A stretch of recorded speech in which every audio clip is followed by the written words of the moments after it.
आपके सामने मैं Mantu Kumar VNSDB public school Sirsia का भौतिक शास्त्र का शिक्षक आपके सम्मुख पुनः अपने विषय को लेकर के उपस्थित हूँ।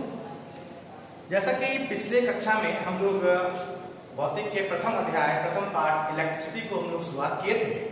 आज हम लोग उसी विषय को आगे लेकर बढ़ेंगे। आगे बढ़ने से पुनः हम थोड़ा सा उसका पुनरावृत्ति कर लेते हैं, कुछ बिंदुओं पर फिर से एक बार ध्यान देते हैं, फिर आगे बढ़ेंगे।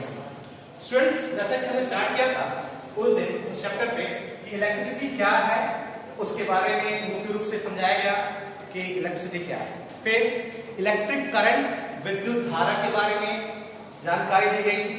विद्युत धारा को हम लोग I से रिप्रेजेंट करते थे, जिसको हम लोग Q/T के रूप में अंकित करते हैं गणितीय रूप से, मैथमेटिकली। इसका यूनिट A यानी एम्पियर के लिए दिया गया है। साथ में इसमें एक और फॉर्मूला का इस्तेमाल किया गया था Q, जिसको हम लोग NE/T के रूप में लिया गया था और जिससे हमने एक न्यूमेरिकल भी किया था, एक प्रश्न का भी हल हमने इसे निकाला था। साथ में हम लोग इलेक्ट्रिक सर्किट के बारे में जानकारी ली थी और साथ में इलेक्ट्रिक सर्किट में पाए जाने वाले विभिन्न जो कंपोनेंट्स हैं, अवयव हैं, उनके बारे में हम लोग उसके सिंबल और उनके कार्य के बारे में हम लोग पढ़ाई की। इस पाठ को आगे बढ़ाते हुए हम लोग आगे बढ़ते हैं। यदि हम लोग ध्यान दें मुख्य रूप से कि इस पाठ में जो मेन कड़ियां हैं तो मुख्य रूप से लिखी जाए तो वो केवल 3 है। ध्यान दीजिएगा, वो है I, V और R। हम लोग I के बारे में जानकारी ले चुके हैं। यह है इलेक्ट्रिक करंट का सिंबल, विद्युत धारा। दूसरा है V, जिसको हम लोग पोटेंशियल के रूप में जानते हैं, जिसको हम लोग हिंदी में विभव कहते हैं। और तीसरा है रेजिस्टेंस, प्रतिरोध। रेजिस्टेंस, प्रतिरोध। तो ये 3 अवयव और तीन अवयव और तीनों घटकों के रूप में देखा जाए तो ये पाठ जो होता है वो बढ़ता है। और इन तीनों का ही यदि हम पूर्ण रूप से जानकारी प्राप्त कर लें तो हम कह सकते हैं इस पाठ में हमारी पकड़ मजबूत हो जाएगी। तो चलिए आगे बढ़ते हैं और आज हम लोग जिस टॉपिक के बारे में, बिंदु के बारे में पठन करेंगे वो है आपका इलेक्ट्रिक पोटेंशियल। वह है इलेक्ट्रिक पोटेंशियल। इलेक्ट्रिक पोटेंशियल को हम लोग कहते हैं विभव। इलेक्ट्रिक पोटेंशियल हम लोग विभव कहते हैं। अब देखा जाए कि इलेक्ट्रिक पोटेंशियल इन जनरल मानक रूप में कहें या हम ग्रामेटिकली बात करें तो कह सकते हैं कि पोटेंशियल का जनरल शब्द होता है क्षमता। ये क्षमता के रूप में देखा जाता है, परंतु ऐसा कहें कि इलेक्ट्रिक पोटेंशियल की मुख्य रूप से जानकारी किस तरह से मिल सकती है। इसके लिए हमारे पास एक छोटी सी एक उदाहरण है, समझे। आपकी कक्षा 9वीं में आपने एक टर्म पढ़ा था, उसका नाम था potential energy. Potential energy Hindi में कहते हैं उसको स्थितिज ऊर्जा। वो पोटेंशियल एनर्जी किसी पॉइंट के लिए विशेष रूप से जानकारी दी जाती थी कि किसी बिंदु विशेष से लिया था। यानी कि यदि हम धरती के सतह पर से यदि हम किसी भी स्थान पर हम जाते हैं किसी ऊंचाई पे, तो जिस ऊंचाई, मान लीजिए ये एक पॉइंट P है, ये एक पॉइंट Q है, यहाँ की ऊंचाई H1 और यहाँ की ऊंचाई H2 है, तो हम कहते थे कि इस बिंदु का पोटेंशियल एनर्जी है, यानी ये H1 दूरी पर उसकी एनर्जी की गणना की जाती थी। उस तरह से Q पॉइंट की पोटेंशियल एनर्जी की गणना की जाती थी, यानी कि बिंदु विशेष या स्थिति विशेष के रूप में जानकारी जाती है। ठीक उसी तरह से इलेक्ट्रिक पोटेंशियल में किसी बिंदु विशेष का यानी किसी स्थान विशेष के रूप में होती है। मतलब इसका डेफिनेशन क्या है? डेफिनेशन पर जाए, परिभाषा में जाए तो समझ में आएगा कि क्या है। उसका डेफिनेशन किस तरह होता है देखा जाए। कहा गया है electric potential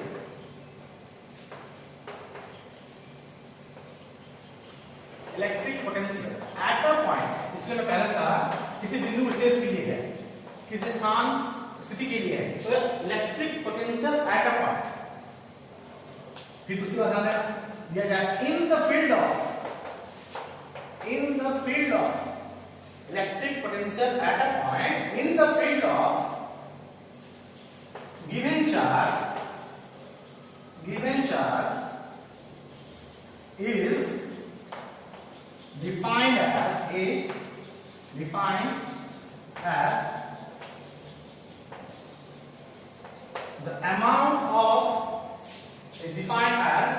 the amount of work done in moving unit charge from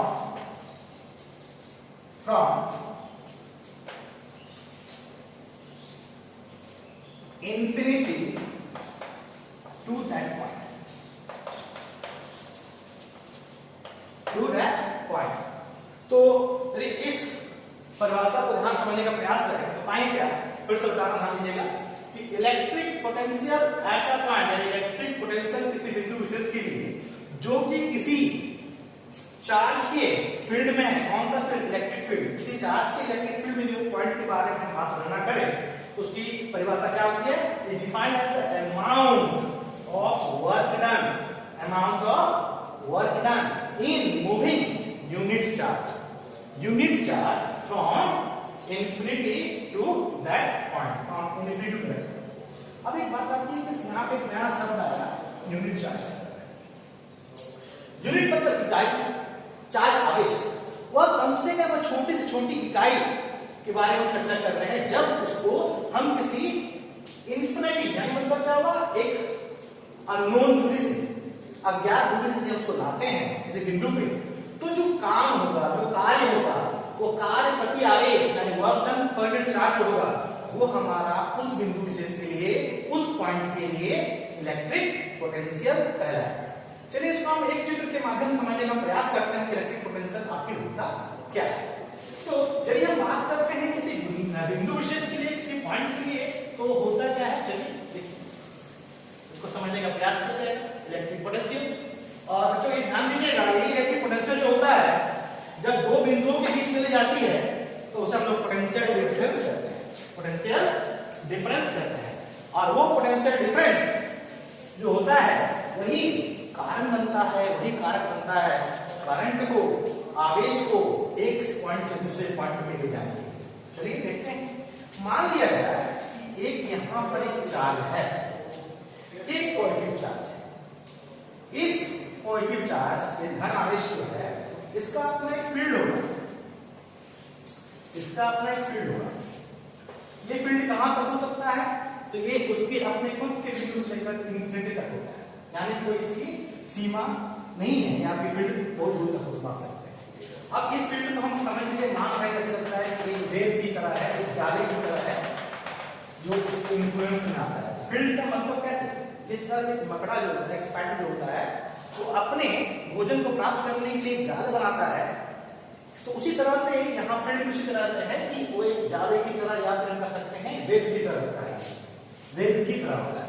ध्यान देने बात होगी, इसका फील्ड लाइन जो होता है बाहर की ओर इसको अंकित करते हैं और नेगेटिव चार्ज के लिए अंदर की ओर होता है। इसकी जानकारी आप लोगों को और आगे मुझे क्लास में प्लस 2 मिलेगा। तो ये पॉजिटिव चार्ज का है।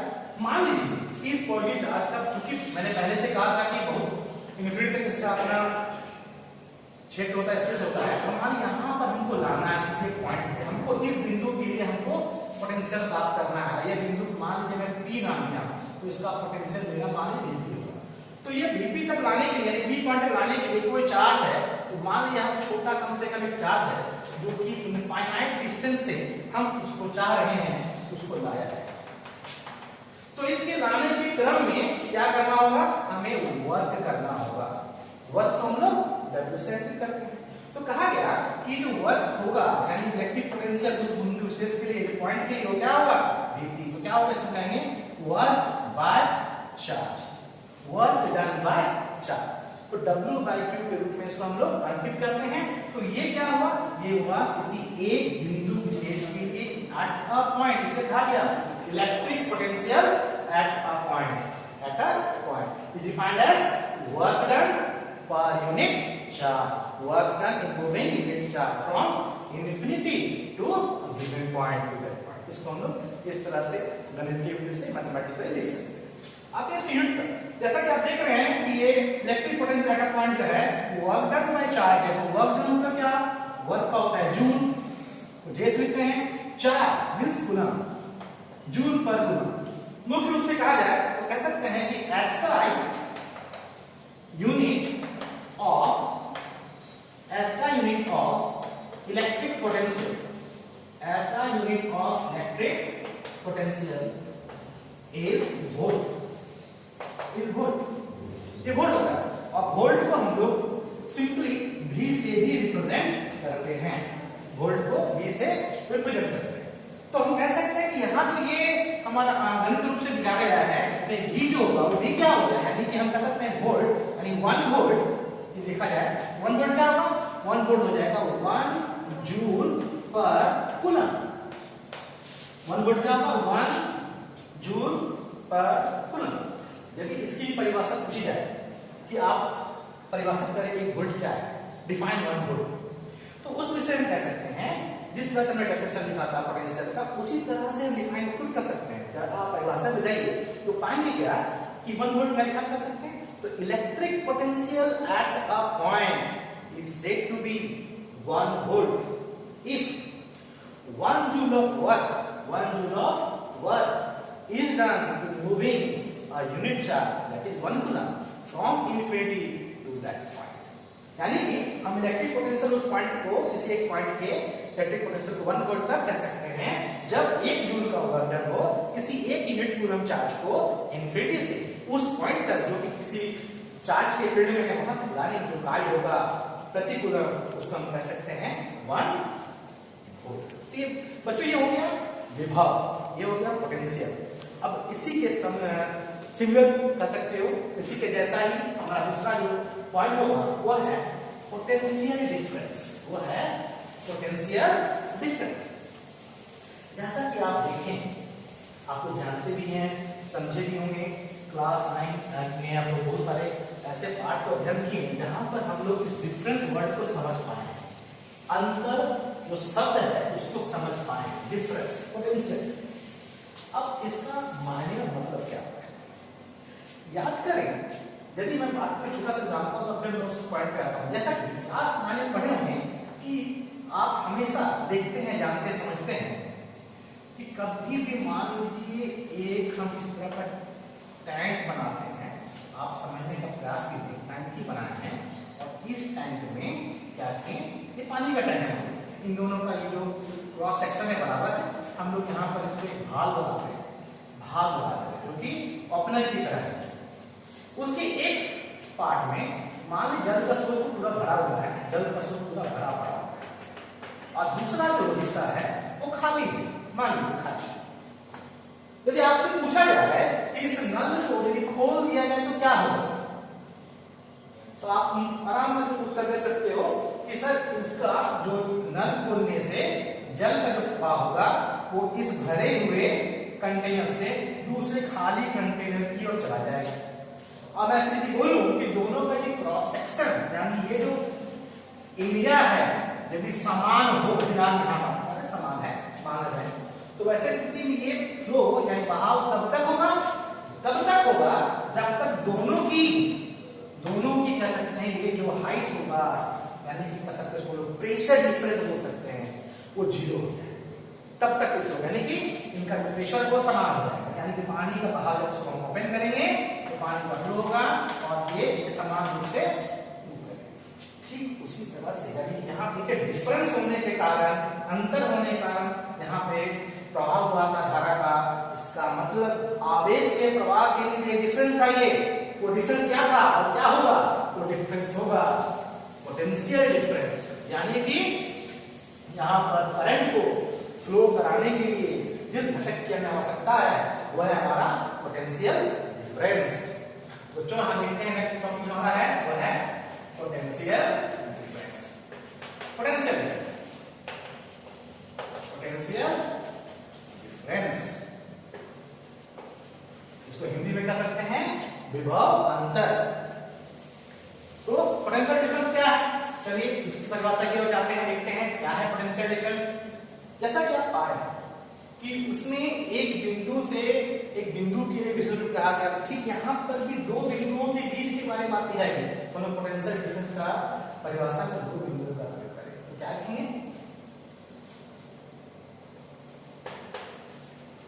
Potential difference between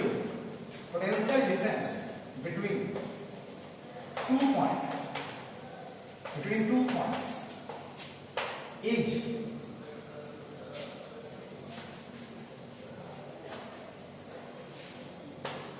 defined as the amount of work done is defined as the amount of work done in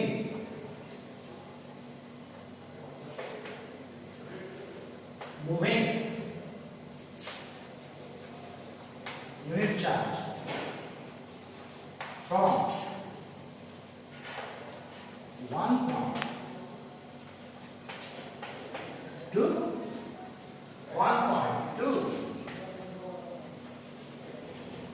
another point.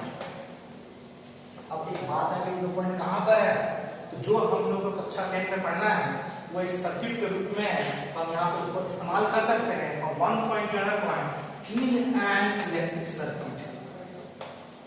तो हमारा समझना भी आसान हो जाएगा। इन एन इलेक्ट्रिक सर्किट, इसको हम आसानी से समझना, इलेक्ट्रिक सर्किट को से वर्ड इस्तेमाल किया, अदरवाइज इस्तेमाल नहीं करते। चलिए ये तो क्या इसका परिभाषा से क्या लग रहा है? Potential difference between two points is defined as the amount of work done in moving unit charge from one point to another point in an electric circuit. अब इसको हम इलेक्ट्रिक सर्किट का इस्तेमाल किए हैं तो इलेक्ट्रिक सर्किट के ही परिप्रेक्ष्य में समझाने का प्रयास करें, अन्यथा हम एक और तरीके से समझा सकते हैं। चलिए दोनों पे हम लोग चर्चा करते हैं। पहले समझे पोटेंशियल डिफरेंस किस तरह से क्या था।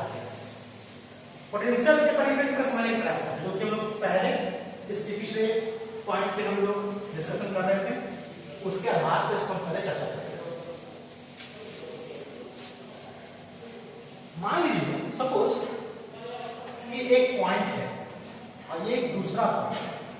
इस पॉइंट का नाम ए मान लीजिए, इसका नाम बी मान लीजिए, और हम लोग ये मानते हैं, ध्यान दीजिएगा, कि यहाँ पर किसी एक इनफाइनाइट डिस्टेंस से किसी चार्ज, मान यूनिट चार्ज की बात है, उस चार्ज को हम लाना चाहते हैं।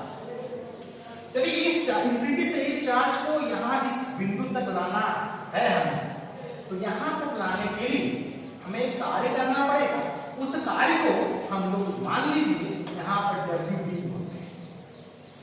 ठीक उसी तरह से उस चार्ज को ए तक लाना होगा तो हम इसको बोलेंगे WA, वर्क। क्या कर रहे हैं? वर्क कर रहे हैं, वर्क कर रहे हैं, कार्य कर रहे हैं। यदि हम इस पॉइंट के पोटेंशियल के बारे में चर्चा किया जाए तो कह सकते हैं इस पॉइंट का पोटेंशियल होगा VA, और ये क्या होगा?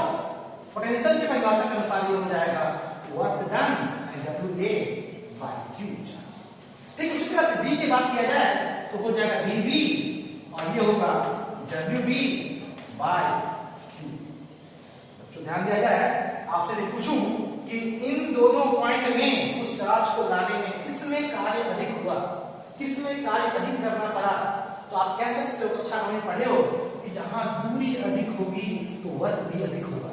तो आप इस चित्र से देख सकते हो उस चार्ज को बी की अपेक्षा ए में लाने में कार्य अधिक करना पड़ा हुआ होगा, ऐसा हम देख सकते, समझ सकते हैं। हम कह सकते हैं कि WA जो होगा वो WB से ज्यादा होगा। ये हम लोग स्पष्ट समझना है। चलिए मैं जिसके बारे में बात कर रहा था वो था पोटेंशियल डिफरेंस। पोटेंशियल डिफरेंस, यदि मैं कहूं कि पोटेंशियल डिफरेंस को हम लोग ये डेल V से हम लोग इसको हम लोग रिप्रेजेंट करते हैं, तो क्या होगा ये पोटेंशियल डिफरेंस? ये होगा VA minus VB। VA minus इन दोनों के पोटेंशियल का अंतर। इसको क्या लिख सकते हैं? इसको लिख सकते हैं WA by Q minus WB by Q। अब देखिए यहाँ पर डिफरेंस इन पोटेंशियल है वो किस तरह से आया, हम इसी चीज को हम आगे क्या लिख सकते हैं? Therefore del V को हम लिख सकते हैं del W by Q, और del W क्या है? del W क्या है? del W WA minus WB है, और Q कॉमन हो सकता है, इसलिए हम लोग लिख सकते हैं यहाँ पर डेल डब्ल्यू क्या है, W A minus W T. तो यदि हम इसको समझने का प्रयास करें तो पाएंगे क्या, ये भी जो है हमारा पोटेंशियल डिफरेंस जो है वह टर्न बाय चार्ज ही मिला।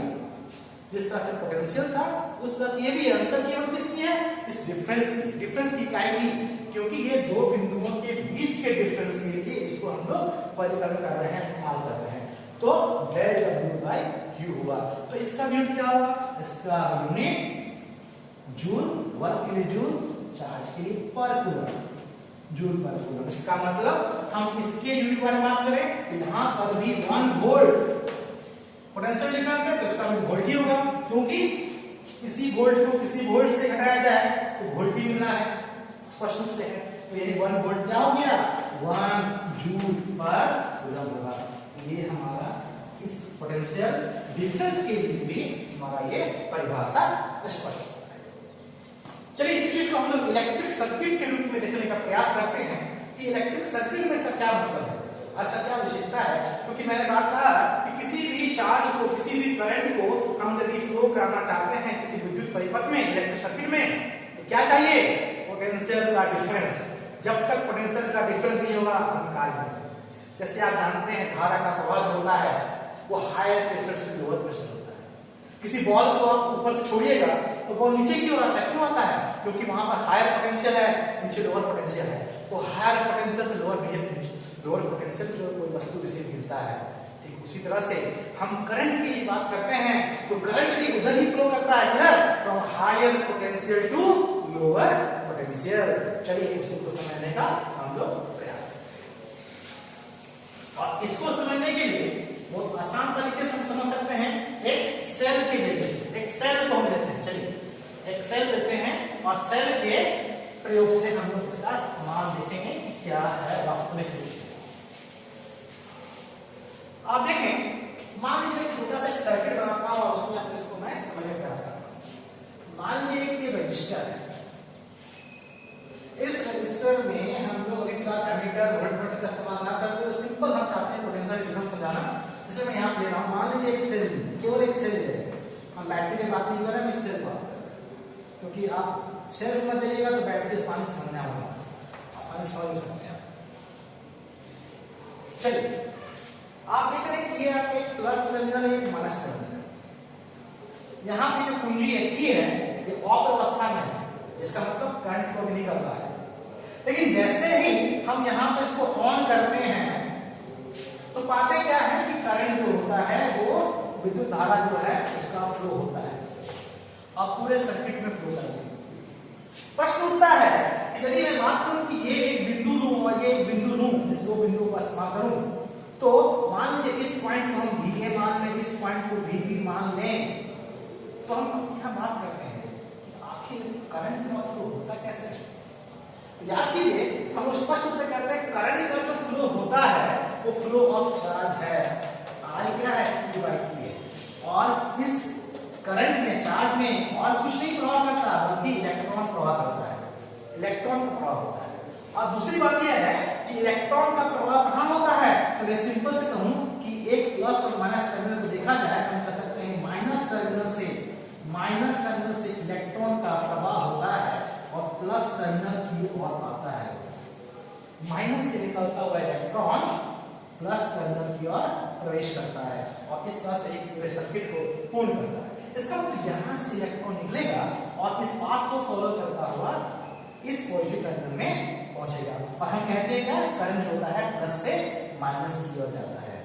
चलिए यदि इस इलेक्ट्रॉन को यहां से पहुंचना है तो यहां तक में वर्क जो होगा और उसी इलेक्ट्रॉन को यहां से यहां तक में जो वर्क होगा, आप कह सकते हैं पिछले एग्जांपल के अनुसार, यदि इसको हम लोग W बोले, इसको हम WA बोले, तो इलेक्ट्रॉन नेगेटिव से निकला तो आप कह सकते हैं बच्चों कि यहां से यहां तक में वर्क W है। तो इस डायग्राम से, इस चित्र से समझ सकते हैं कि WA क्या होगा, WB से ज्यादा होगा। अब W से ज्यादा होगा इसका मतलब क्या होगा कि इसका यानी WA जो पोटेंशियल है यहाँ का पॉइंट जो कि क्या है WA by Q, इसका पोटेंशियल क्या लिखोगे WB by Q। तो हम कह सकते हैं यहाँ पर VA जो है वो बड़ा है VB से। और चूंकि यहाँ आप देखें कि VA जो बड़ा है VB से, इसका मतलब जो डिफरेंस होगा पोटेंशियल का जो कि होगा VA माइनस VB,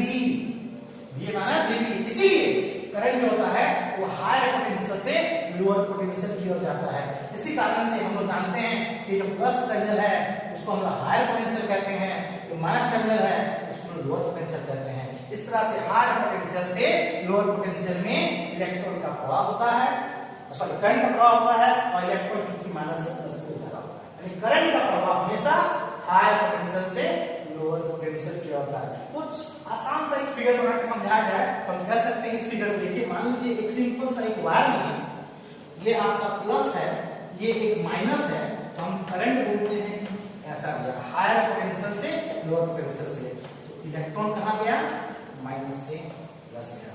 तो ये सिंपल समझने के आधार पर समझ सकते हैं। तो यहाँ से इस चित्र के माध्यम से उम्मीद करते हैं कि आप लोग पोटेंशियल डिफरेंस के कंसेप्ट को समझ पाए होंगे कि पोटेंशियल डिफरेंस आखिर क्या है। जैसे जैसे आप पोटेंशियल डिफरेंस को बढ़ाओगे, यानी कि आप सेल से बैटरी लिए, तो क्या होगा, करंट का मात्रा बढ़ेगा, करंट का मात्रा बढ़ेगा। यदि मेरा प्रतिरोध वही रहे तो, यानी अब ये जो मैं अभी बातें आपसे कहा कि पोटेंशियल डिफरेंस को यानी बढ़ाने से करंट का मात्रा बढ़ता है, पोटेंशियल डिफरेंस को बढ़ाने से करंट का मात्रा बढ़ता है, यानी कि पोटेंशियल डिफरेंस और करंट में एक संबंध है। इस संबंध को सबसे पहले एक साइंटिस्ट है सर साइमन ओम, और उन्होंने स्पष्ट किया कि पोटेंशियल डिफरेंस और करंट में एक संबंध है, और उन्होंने उस संबंध को स्थापित करने के लिए एक लॉ, एक नियम को सबके सामने लाया, रखा, उसका नाम था ओम्स लॉ, ओम का नियम। चलिए, ये यदि आपको समझ में आया है तो हम लोग आगे बढ़ते हैं और हम लोग ओम के नियम को समझने का प्रयास करेंगे। चलिए, तो बच्चों हम लोग अब दूसरे टॉपिक पे आते हैं, और वो टॉपिक हमारा है ओम्स लॉ, ओम का नियम। ओम क्या है, उनका स्टेटमेंट क्या है।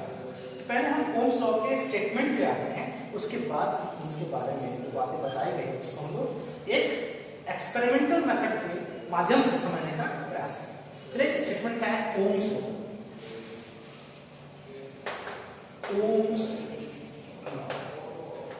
ओम्स लॉ क्या है, कहते हैं कि यदि किसी भी कंडक्टर को लिया जाए और उस कंडक्टर में टेम्परेचर को कांस्टेंट मान लिया जाए, तो सबसे पहले एक हमें मान सकते हैं कि पहले मानना पड़ेगा कि टेम्परेचर जो है कांस्टेंट हो जाए, तब करंट जो है उस कंडक्टर में, उस वायर में पोटेंशियल डिफरेंस के डायरेक्टली प्रोपोर्शनल समानुपाती होता है।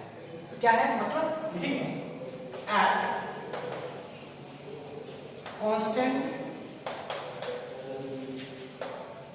temperature, at constant temperature,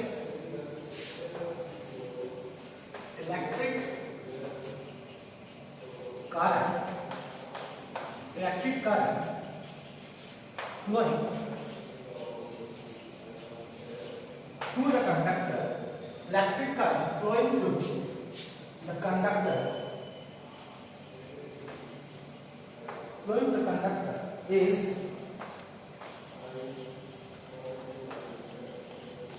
directly proportional to the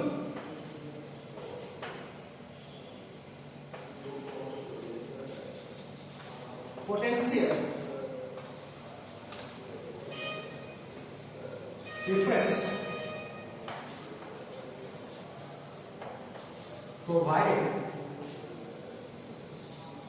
across its ends। यहां पर टेम्परेचर को कांस्टेंट माना गया है, और कांस्टेंट टेम्परेचर में ये कहा गया है कि इलेक्ट्रिक करंट होता है किसी भी कंडक्टर में जब प्रवाह करता है तो वो उसके दोनों कह सकते हैं एंड्स में जो पोटेंशियल डिफरेंस प्रोवाइड किया जा रहा है उसके वो डायरेक्टली प्रोपोर्शनल होता है, उसका समानुपाती होता है। मतलब जैसे जैसे आप पोटेंशियल डिफरेंस को बढ़ाएंगे वैसे वैसे करंट बढ़ेगा, और इसी को हम लोग कहते हैं डायरेक्टली प्रोपोर्शनल। मतलब यहां पर हम कह सकते हैं that is I is directly proportional to V, I directly proportional to V। या हम ऐसा कहें इसको del V भी लिख सकते हैं, इसका सिंपल रूप से इसको V लिखना है, यानी क्यों लिखना है ताकि पोटेंशियल डिफरेंस में जो मान है कोई ना कोई वोल्ट होगा, इसलिए V लिख रहा हूं। तो I directly proportional to V, और जैसा कि किताब एनसीईआरटी के बुक में इसको समझाया गया है, इसको हम लिख सकते हैं V proportional to I, V proportional to I। This implies V is equals to some constant R into I। इस प्रोपोर्शनलिटी को हटाने के लिए एक कांस्टेंट दिया गया है, इस कांस्टेंट को हम R कह रहे हैं। इस तरह से V इक्वल टू RI, या मुख्य रूप से जो हम लोग जानते देखते हैं वो I into R लिखा गया है, ये दोनों ही सेम है, इसलिए V इक्वल टू IR। जहां where R क्या है, R कांस्टेंट है, और इस कांस्टेंट को क्या नाम दिया गया है, इस कांस्टेंट को हम लोग रेजिस्टेंस कहते हैं, इस कांस्टेंट को हम लोग रेजिस्टेंस। तो I प्रोपोर्शनल टू V, इसका मतलब V प्रोपोर्शनल टू I लिखा सकता है, और V is equal to RI को इसको हम लोग IR लिख रहे हैं, यहाँ R क्या है, कांस्टेंट है। लेकिन बच्चों इस जो तरीका है इसको समझाने का, इसको हम एक और तरीके से समझा सकते हैं, और उसका हम ग्राफ भी समझाने का प्रयास करेंगे। वो क्या है, यदि हम ये टर्म को लिख रहे हैं, ध्यान दीजिएगा, जैसे कि हम टर्म लिख रहे हैं I प्रोपोर्शनल टू V, और हम V प्रोपोर्शनल टू I ना लिखें, हम यहां लिख सकते हैं I is equals to 1/R into V। यानी आप इसको डायरेक्ट यहां ऐसा इस्तेमाल कर सकते हैं, इसका मतलब V इक्वल टू यहां पर ये IR हो गया। यानी इस तरीके से भी हम लोग समझा सकते हैं ओम्स लॉ, ओम के नियम। बच्चों यहाँ पे V इक्वल टू IR आया, आप कह सकते हैं V IR के इस फॉर्मूला के हेल्प से हम लोग बहुत सारे न्यूमेरिकल्स को हल कर सकते हैं। चलिए आपने इसके ग्राफ पे आपके V इक्वल टू IR है, तो उसका ग्राफ क्या होगा, और उस ग्राफ में हम लोग क्या समझने का प्रयास करना चाहेंगे। चलिए देखते हैं ग्राफ। याद रहे दो बातें मुख्य रूप से, V IR का ग्राफ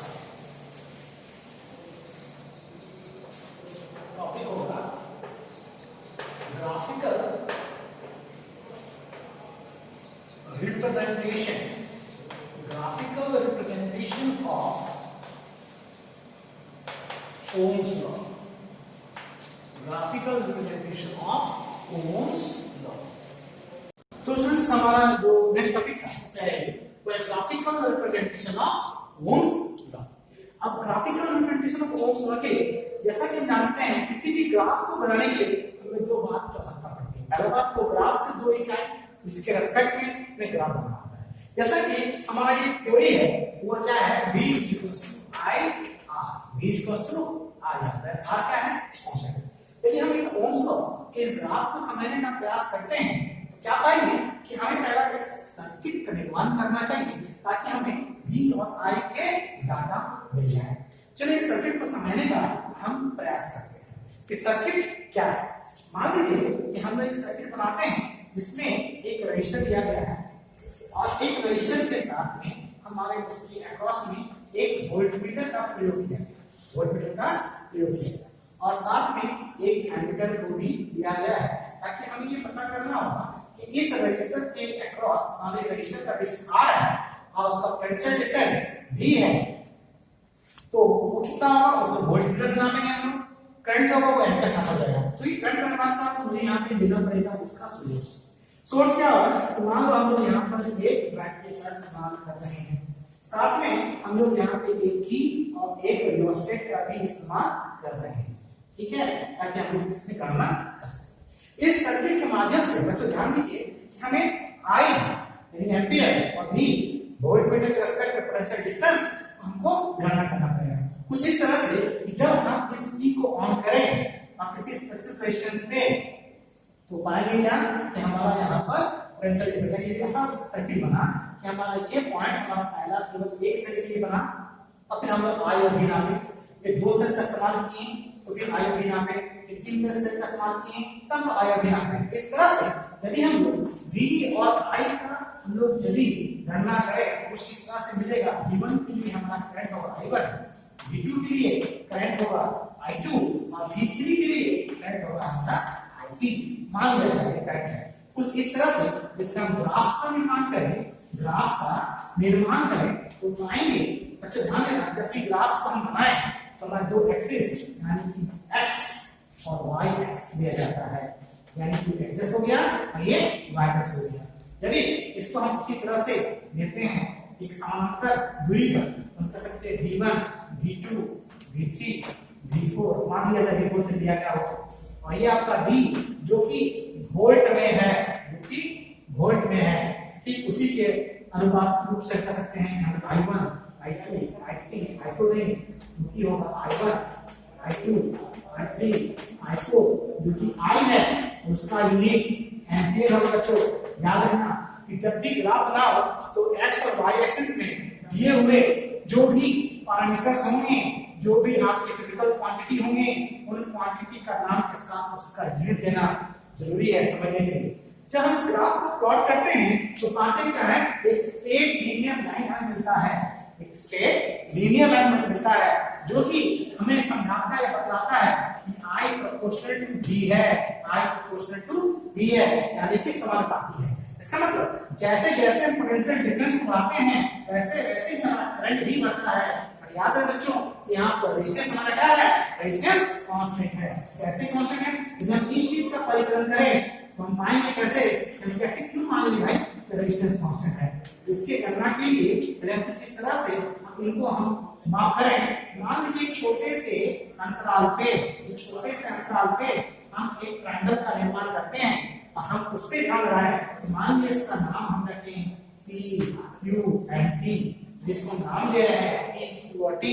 और हम यह गणना करें तो पाएंगे क्या, ये जो PT है वो होगा डेल I, ये जो QT है वो होगा डेल V या डेल V होगा। यहाँ पे एक छोटी सी एंगल के बारे में बात करते हैं। और यदि हम कक्षा 9वीं की बात करते हैं तो उसका प्रथम पार्ट जो मोशन था उसमें ग्राफिकल रिप्रेजेंटेशन के बारे में बहुत कुछ बातें समझाई गई थी। वहां से यदि हम किसी भी ग्राफ के स्लोप को हम समझने का प्रयास करें तो याद रखना बच्चों कि कभी भी हम ध्यान रखना होगा कि कोई भी फिगर क्या हमें प्रदर्शित करता है, क्या समझा रहा है, उसको निकालने के लिए स्लोप निकालना पड़ता है। तो चलिए हम इस ग्राफ का स्लोप निकालते हैं तो क्या मिलता है इसका हम लोग देखते हैं। आपको जिज्ञासा होगी कि आखिर ये क्या बता रहा है, क्या समझाया जा रहा है। यदि स्लोप के बारे में बात करूं बच्चों तो स्लोप ऑफ कौन सा ग्राफ है, slope of VI graph, slope of VI graph है। इन जनरल बात करूं साधारणतः देखा जाए स्लोप किसी भी ग्राफ का स्लोप होता है वो tan थीटा होता है। tan इसका मतलब tan थीटा जो होता है वो P/D होता है। उस फिगर से पाते क्या है, P मतलब परपेंडिकुलर, B मतलब बेस। अब परपेंडिकुलर क्या है, परपेंडिकुलर है QT, बेस क्या है PT, बेस क्या है PT। अब QT को देखा जाए तो QT मिल रहा है डेल V और PT मिल रहा है डेल I। अब इस जगह पर यदि हम ओम्स लॉ के नियम को हम देखें तो हम पाते हैं क्या, इसको हम सॉल्व करके हमें मिलेगा आपके मन में जिज्ञासा है सर कैसे, देखिए V = IR था, तो R = क्या dy है और आप देख रहे हो यहां पे y है dy है, तो dy क्या हो गया R हो। इसका मतलब क्या है, इस फिगर में हमें क्या मिला, यहां मिला R क्या है, R कांस्टेंट है। क्या है, R कांस्टेंट है। समझे बच्चों। तो हम लोग यहाँ पर ये ग्राफिकल रिप्रेजेंटेशन हो गया हमारा। यदि मैं एक और बात ऐड करूं इसमें जोड़ूं कि यदि ये VI ग्राफ है तो R कांस्टेंट है। मान लो यदि प्रश्न कहीं पूछ बैठे कि what about IV graph, VI के जगह यदि IV ग्राफ है तब क्या होगा, ज्यादा प्रश्न समझने की आवश्यकता नहीं है बच्चों। ग्राफ को उसी तरह समझने का प्रयास करते हैं, कुछ इसी तरह से हम समझेंगे तो क्या मिलेगा। उस केस में यदि हम VI की जगह पर हम IV ग्राफ को हम लोग समझने का प्रयास करें तो क्या मिलेगा, IV ग्राफ क्या मिलेगा। यदि इसको IV ग्राफ देखें तो हम लोग यहाँ पर I1 I2 I3 लेंगे, V1 V2 V3 लेंगे, ठीक है, V3 लेंगे, I1 I2 I3 I यहाँ पर एम्पियर से लिया गया, ठीक है, और V यहाँ पर वोल्ट में लिया गया। तो पाते क्या है, x एक्सिस 0 हो गया, y एक्सिस 0 हो गया, 0 हो गया, ठीक है, तो माइनस के 3 तो इस केस में भी हमारा जो ग्राफ होगा वो लीनियर होगा। इस केस में हमारा ग्राफ क्या होगा, लीनियर होगा। और इस केस के लिए भी हम उसी इकाई की तरह समझने का प्रयास करें जो कि डेल आई हो, ये डेल वी हो, और यहाँ पर भी हम लोग पी क्यू टी का इस्तेमाल करें। बच्चों ध्यान दोगे तो पाएंगे क्या, ये जगह पे भी ये जो ग्राफ होगा यहाँ पर क्या मिलेगा, हम निकाल देगा 1/r। हम यहाँ पर 1/r जो होगा वो कांस्टेंट होगा। अब बोलोगे सर ये कैसे होगा, चलिए इसको समझ लेते हैं कि 1/r कैसे, यहाँ 1/r कैसे। यदि मैं इस ग्राफ का स्लोप निकालूंगा तो यहाँ पे tan थीटा होगा, tan थीटा यहाँ पे दिया भी होगा। इस फिगर पे लिया जाए, इस फिगर लिया जाए तो यहाँ पर p क्या होगा, p आपका यहाँ पर भी qt होगा, v क्या होगा वो आपका pt होगा। आप यहाँ देखो तो क्या मिलने जा रहा है, मिलने जा रहा है del i by del v, क्योंकि क्या मिलेगा 1/r। ये 1/r क्या होगा, यहाँ पर ये कांस्टेंट होगा। यानी कि किसका देखिए बच्चों कि जब हम vi ग्राफ लेते हैं तो वहां पे हमारा r परसेंट होता है, जब हम लोग v ग्राफ लेते हैं तो 1/r परसेंट होता है। इस तरह से ओम्स लॉ का यहाँ पर ग्राफिकल रिप्रेजेंटेशन हमारा कंप्लीट होता है। ठीक, अब देखिए यहाँ पे एक टर्म मिला हम लोग को, वो टर्म क्या मिला कि यहाँ पर हमें मिला r क्या है, r रेजिस्टेंस है। इसको हम समझे तो r का दूसरा नाम क्या हो सकता है, आपको हिंदी में समझे जिसको कहते हैं प्रतिरोध। जिस तरह से क्लास 9 के प्रथम अध्याय क्वेश्चन आप लिखे होंगे, वहां पर हम लोग कहते हैं जब कोई बॉडी जाता है तो उसको कोई ना कोई रुकता है, और उसने बताया गया था फ्रिक्शन, एक टर्म दिया था फोर्स में, फ्रिक्शन फोर्स, फ्रिक्शन घर्षण बल, यानी कि गति को रोकने वाला घर्षण बल है। तो यहाँ पर देखा जाए तो करंट को रोकने वाला कौन है, तो यहाँ करंट को रोकने वाला प्रतिरोध है, प्रतिरोध है, उसको हम लोग रेजिस्टेंस कहते हैं। तो ध्यान रखिए रेजिस्टेंस है। तो समझ लीजिए, तो आगे बढ़ते हैं नेक्स्ट टॉपिक, रेजिस्टेंस क्या है, आखिर रेजिस्टेंस। जब हम लोग ग्राफिकल रिप्रेजेंटेशन पढ़े तो हम लोग पूरा रेजिस्टेंस मिला 1/r था, रेजिस्टेंस का रेसिप्रोकल। दोस्तों मैं आपको यहाँ बताना चाहता हूँ, मैं नहीं चाहूंगा कि इसको बोलना चल जाए, 1/r जो है वो कंडक्टेंस है, इसको आप लोग पढ़ोगे पूरा समझना है, ठीक है, जो कि रेजिस्टेंस का व्युत्क्रमानुपाती होता है, रेसिप्रोकल होता है। चलिए आगे बढ़ते हैं, व्हाट इज रेजिस्टेंस, प्रतिरोध क्या होता है, व्हाट इज रेजिस्टेंस। प्रतिरोध की पहले हम परिभाषा का परिवर्तन करेंगे। परिभाषा क्या है, रेजिस्टेंस, रेजिस्टेंस क्या है, रेजिस्टेंस क्या है। तो डेफिनेशन बहुत आसान है, डेफिनेशन में ध्यान दोगे, मुझे डेफिनेशन पे देखें मुझे क्या करते हैं इसका बता दूं।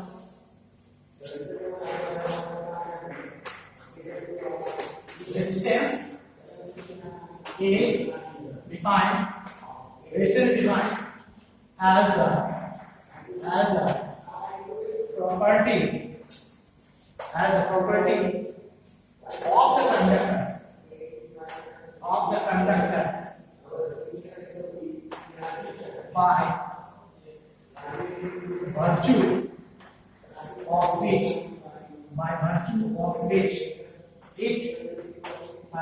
of which it opposes the flow of current, यानी बच्चों देखोगे रेजिस्टेंस के बारे में समझ, रेजिस्टेंस क्या है, रेजिस्टेंस को यानी प्रतिरोधक को परिभाषित किस तरह किया जाता है, तो प्रॉपर्टी ऑफ द कंडक्टर, यानी कंडक्टर का वर्गमूल जो कि क्या करता है, which opposes the flow of current, यानी करंट के धारा को, विद्युत धारा को जो प्रतिरोध करे, इसी को हम लोग क्या कहते हैं, रेजिस्टेंस। अब एक बात आती है, रेजिस्टेंस का कारण क्या है। चलिए रेजिस्टेंस के कारण को समझने के लिए मैं सिंपल सा एग्जांपल देता हूं। मान लीजिए बहुत भीड़ भाड़ का इलाका है और उस भीड़ भाड़ के इलाके में आपको बोला जाएगा चलो, तो क्या होगा, क्या आपकी गति सामान्य रहेगी, क्या आप बहुत तेज चल पाओगे, तो उत्तर मिलेगा नहीं चल पाएंगे। मतलब क्या होगा, आपको वाहन भी चलाना होता है तो आपको ब्रेक लेके चलना पड़ता है, धीरे चलना पड़ता है, समझ क्या आपको गति में कोई ना कोई अवरोध उत्पन्न होगा, क्यों, उस भीड़ के कारण।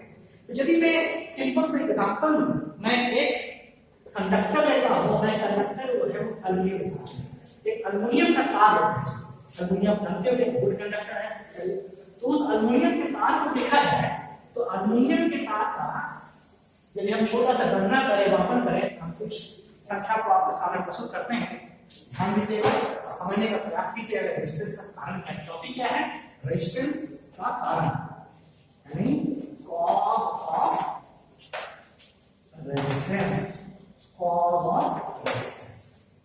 बहुत सूक्ष्म समझने का प्रयास करते हैं। एल्यूमीनियम ये इसका एटॉमिक नंबर, इलेक्ट्रॉनिक कॉन्फ़िगरेशन बात की जाए तो 283। यदि इसकी ग्राम एटॉमिक की ओर ध्यान दिया जाए तो हम पाते हैं कि नियरली होता है 27 और यदि इसको हम ग्राम एटॉमिक मास में कन्वर्ट करते हैं तो हो जाएगा 27 ग्राम। अब इस 27 ग्राम में अच्छी नॉन आप पढ़े होंगे एवोगाड्रो का सिद्धांत है, एवोगाड्रो हाइपोथेसिस। उसमें ये समझाया बताया गया कि 27 ग्राम के उस एल्युमिनियम के तार में यदि मैं गणना करूं कितना इलेक्ट्रॉन पाएगा, ध्यान रखो संख्या धन आएगा 6.022 into 10 की पावर 23 क्या, यदि ये एटॉमिक मास के बारे में बात करें कितना एटम होगा, सोचो कितना ये अंक है जो कुछ समझाना चाह रहा है, बताना चाह रहा है। इस ये केवल एटॉमिक नंबर है। 27 ग्राम के मात्र एल्युमिनियम के तार इतने एटम्स पाए जाएंगे एल्युमिनियम के। अब हम लोग पढ़े हैं कि विद्युत का जो परिचलन है, विद्युत की धारा जो होता है इलेक्ट्रॉन का प्रवाह होता है, यानी इलेक्ट्रॉन जब फ्लो करेगा तब विद्युत की धारा चलिए ठीक है। तो विद्युत धारा का जो फ्लो है इलेक्ट्रॉन का फ्लो, कौन सा इलेक्ट्रॉन, क्या सारे इलेक्ट्रॉन्स नहीं, ये केवल और केवल ये जो वैलेंस इलेक्ट्रॉन होता है उनका फ्लो होता है। इसका मतलब हम इस 27 ग्राम के एल्युमिनियम में यदि वैलेंस इलेक्ट्रॉन की संख्या का गणना करें, वैलेंस इलेक्ट्रॉन कितने होंगे तो पाएंगे 3 into 6.022 into 10 की पावर 23 इलेक्ट्रॉन्स हो जाएंगे। सोचो बच्चों इतने इलेक्ट्रॉन्स यहाँ पर है, इसका गणना सोचिए कितने सूक्ष्म रूप से है, बट इसकी गणना कितनी होगी, इतना वैसा 18 समझ थे जो कि 10.23 होगा।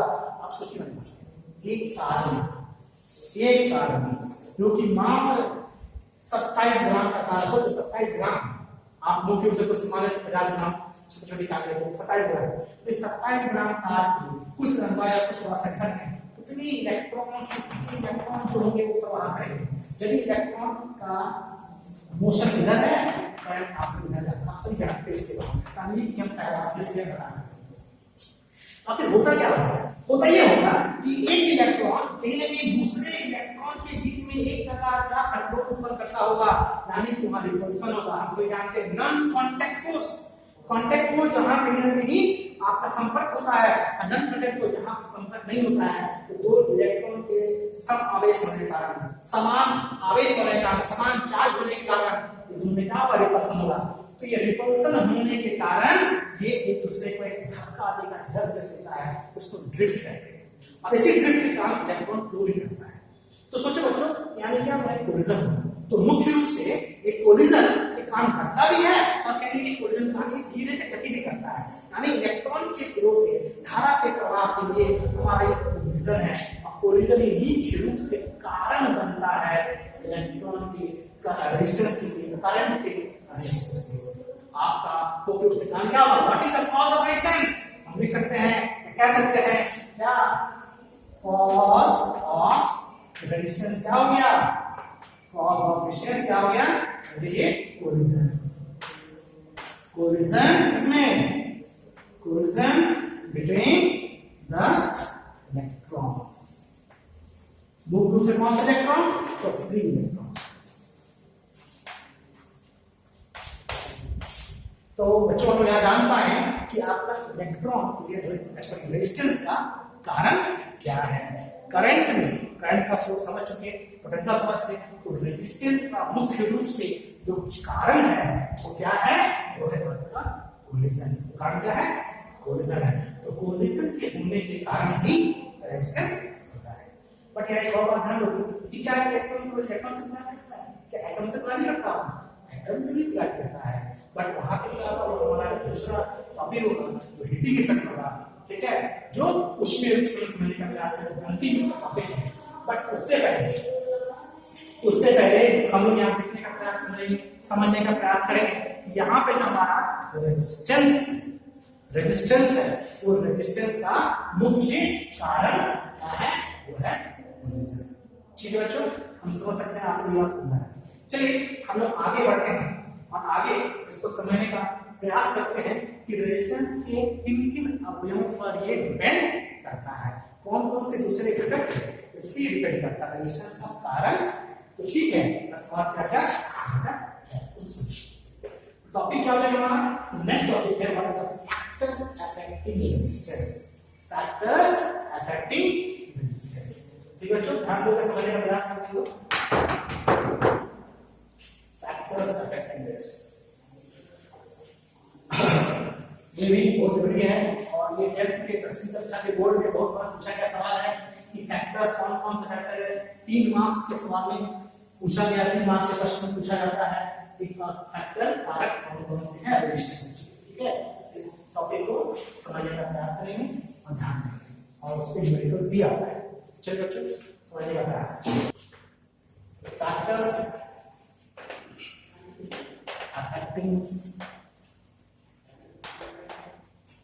resistance of the conductor, factors affecting resistance of the conductor।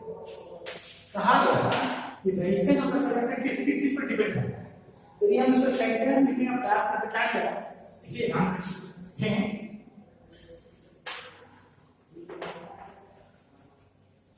Resistance of the conductor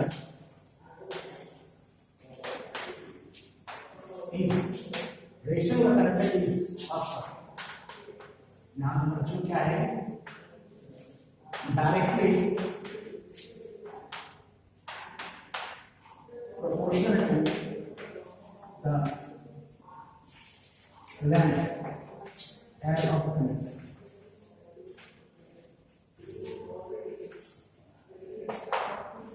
Resistance of the conductor is that is R proportional to as पहला पॉइंट, यानी कि ये समानुपाती है, यानी कि लेंथ के बढ़ने से रेजिस्टेंस भी बढ़ता है।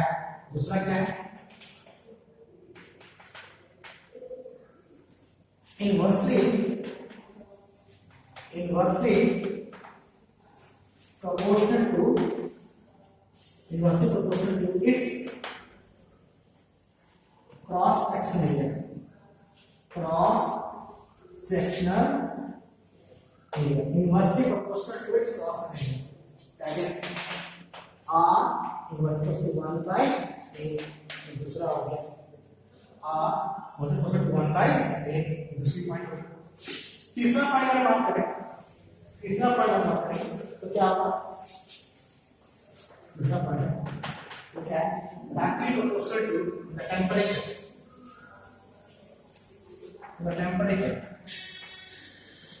directly proportional to the temperature T of the conductor, that is R proportional to T।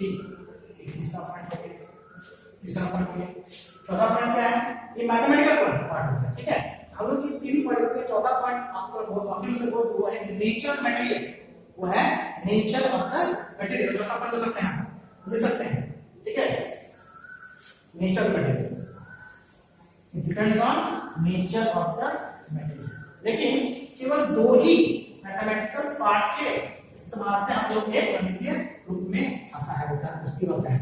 एक और है, इस पर depends on nature of the material, nature of the material। तो इस तरह से ये 4 बिंदु इस पर डिपेंड है। अब आता है कि इनके पहला और दूसरे जो इक्वेशन थे उनके सहायता से हम लोग एक रूपरेखा तैयार करते हैं जो कि न्यूमेरिकल की हमारा बहुत अधिक इस्तेमाल आता है। यदि टेम्परेचर के बारे में बात करूं कि क्यों डिपेंड करता है, टेम्परेचर के बढ़ने से कोलिजन बनता है बच्चों, टेम्परेचर के बढ़ने से कोलिजन बनता है और कोलिजन के बढ़ने से रेजिस्टेंस बढ़ता है। ठीक है, चलिए अब मैं आता हूं वो 2 इक्वेशन के बाद यूजिंग इक्वेशन 1 and 2 क्या रहेगा, R proportional L by A। ध्यान रखो बच्चों, R proportional L by A। अब यहाँ पे प्रोपोर्शनल दिया हुआ है, तो प्रोपोर्शनल को हटाने के लिए हम लोग क्या करते हैं, कांस्टेंट का सहारा लेते हैं। तो यहाँ मिल गया R proportional L by A। ये जो R से L by A है ये आपका मैथमेटिकल टर्म हो गया। चूंकि रेजिस्टेंस है तो रेजिस्टेंस का यूनिट होता है ओम, इसका सिंबल इस तरह से दिखाई देता है। अब ना समझिए बच्चों, ये जो टर्म है वो क्या है, यहाँ पे ये जो टर्म है ये क्या है, ये कांस्टेंट है। ये क्या है, कांस्टेंट है। और इस कांस्टेंट का एक और नाम है, क्या नाम है, इसका नाम है स्पेसिफिक रेजिस्टेंस। इसका नाम क्या है, स्पेसिफिक रेजिस्टेंस या फिर रेजिस्टिविटी। रेजिस्टिविटी इसका नाम क्या है, रेजिस्टिविटी भी इसको कहते हैं। अब ध्यान दीजिए कि क्या है स्पेसिफिक रेजिस्टेंस, ये जो होता है उसका नाम है स्पेसिफिक रेजिस्टेंस। ठीक है, ध्यान दें बच्चों, R का यूनिट ओम है तो रेजिस्टिविटी का यूनिट क्या हो सकता है, वो सिंपल तरीके से हो गया, रेजिस्टिविटी का यूनिट क्या हो जाएगा R into A by L को रिपीट करें ओम मीटर स्क्वायर बाय मीटर कर दोगे तो मिल जाएगा रेजिस्टिविटी का यूनिट ओम मीटर। ठीक है, तो रेजिस्टिविटी यूनिट क्या हो गया, ओम मीटर। बट अभी तक हम लोग यहाँ बात नहीं किए कि रेजिस्टिविटी है क्या।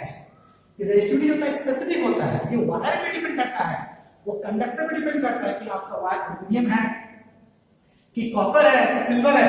हर एक मटेरियल का अपना अपना रेजिस्टिविटी होता है, उसका हम लोग कहते हैं प्रतिरोधकता।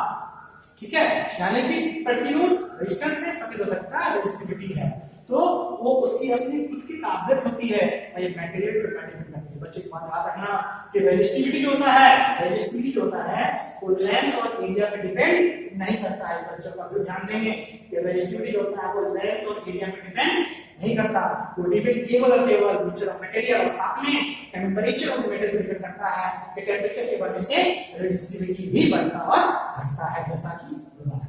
तो ये आपकी रेजिस्टिविटी हुई बच्चों, ये उसका ये है। अब देखिए इसकी डेफिनेशन पे जाते हैं, हम पाएंगे कि रेजिस्टिविटी को हम किस तरह डिफाइन करें। बहुत आसान सा डेफिनेशन है, आप इसको समझिए और ये हम आज के लिए समथिंग टॉपिक इसको रखते हैं कि रेजिस्टिविटी क्या है। तो रेजिस्टिविटी को हम किस तरह परिभाषित करेंगे, बहुत आसान तरीका है बच्चों, पर ध्यान दो आसानी से मिल जाएगा। जैसा कि रेजिस्टिविटी होता है तो R into A by L है, L है। यदि एरिया को 1 मीटर स्क्वायर दिया जाए और लेंथ को 1 मीटर दिया जाए तो हम पाएंगे क्या, रेजिस्टिविटी रेजिस्टेंस के बराबर हो गया। रेजिस्टिविटी रेजिस्टेंस के बराबर हो गया। इसका मतलब क्या होगा, इसका मतलब हम इसके डेफिनेशन पे जाएंगे, क्या पाएंगे कि रेजिस्टिविटी को किस तरह डिफाइन किया जा सकता है, बहुत आसान तरीका है। क्या हो गया, जो मैथमेटिकली हम लोग जो गणना किए हैं उसी को शब्दों में पिरो देंगे, हमारा वो डेफिनेशन बन जाएगा। क्या है, हम बच्चों क्या है ये कहेंगे कि resistivity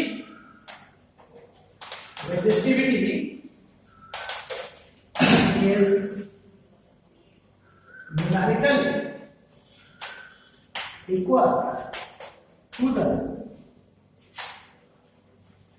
resistance of the conductor having unit length and unit cross sectional area। यानी गणितीय रूप से इसको हम परिभाषित करते हैं, कर चुके हैं क्या, रेजिस्टिविटी जो होता है वो रेजिस्टेंस के बराबर होता है। कब होता है, जब उस वायर का, उस कंडक्टर का एरिया 1 मीटर स्क्वायर दिया गया हो और उसका लेंथ 1 मीटर हो। बच्चों इस क्लास में हम रेजिस्टिविटी को भी दिखा सकते हैं। तो चलिए बच्चे एक बार फिर से पुनरावृत्ति कर लेते हैं, आज हम क्या क्या पढ़े। हमने जैसा कि पिछले कक्षा में करंट के बारे में कहा था, आज हम लोग करंट के इलेक्ट्रिक पोटेंशियल डिफरेंस, उसके यूनिट, उनकी परिभाषा, साथ में ओम का नियम, ओम का सिद्धांत और उसका ग्राफिकल रिप्रेजेंटेशन, साथ में रेजिस्टेंस क्या होता है, रेजिस्टेंस किन किन घटकों पे डिपेंड करता है, निर्भर रहता है, और साथ में रेजिस्टिविटी क्या है और रेजिस्टिविटी का डेफिनेशन ऑफ यूनिट क्या है। तो यहाँ तक हम लोग आज पढ़े हैं बच्चों। उम्मीद करते हैं कि आप लोगों को ये सारे बातें समझ में आया होगा। मैं आपके शब्दों से साथ आज की कक्षा को विराम देता हूँ। पुनः मिलेंगे अगले कक्षा में, जहाँ पर रेजिस्टेंस के बारे में और कुछ गणना करेंगे गणितीय। तब तक के लिए धन्यवाद।